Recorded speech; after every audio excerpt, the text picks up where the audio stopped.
Let's talk about regulating emotions, like what that means. How do you do that? Where do you begin? Well, but first, I think there's a trauma driven belief and also a cultural belief that are sort of working against emotional self regulation. So, one is this idea you need to feel your feelings.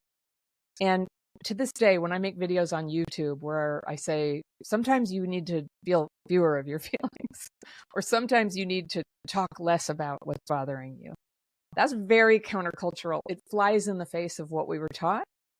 And so a few people will argue with me, but many more people will come around and go, wow, I had no idea how much I was keeping my nervous system agitated by continuing to think about, talk about, tell the story, identify with what happened.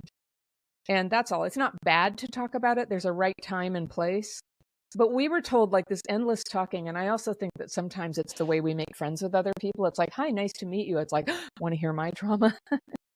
And Yeah. then sometimes even I remember I had a job where it was like this. Some people I disclosed to people how bad it had been growing up, that I had been hungry at one point. They said, wow, we didn't know that you were so awesome. Like that was like a badge of honor. And I had to kind of check out of all that.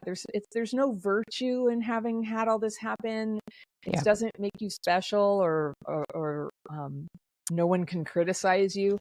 So it was a lot of allowing myself to be a regular person with other regular people who's just working with an injury.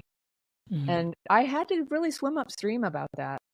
And one of the areas where I had to make some radical decisions is around romantic relationships. And what I figured out at some point was other people are able, there'd be like this rule of thumb, don't sleep with somebody until the third date or something. Third date is nothing to me. Like that doesn't save me from any of the premature attachment that happens to me because of my attachment wounds, Mm. of having been neglected. I would just attach my whole soul to somebody, barely knowing them.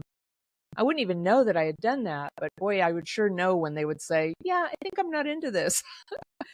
Yeah. Or I'd wake up the next morning and be like, what have I done? I don't even like this person, but I can't leave because I have such a bad abandonment wound that it's going to come and gobble me up. I'm going to go into such a bad depression, even though I don't like this person, Mm. even though this relationship just started, even though I'm ashamed that this is happening again. I can't leave. It's like flypaper. And that's what was going on with me. That was very hard for me to get help from anybody. And that's a part of my healing that really was something God had to do. I, people who don't have that attachment wound, people who do, they understand exactly what I'm talking about and they know. And so I teach people you have to slow down.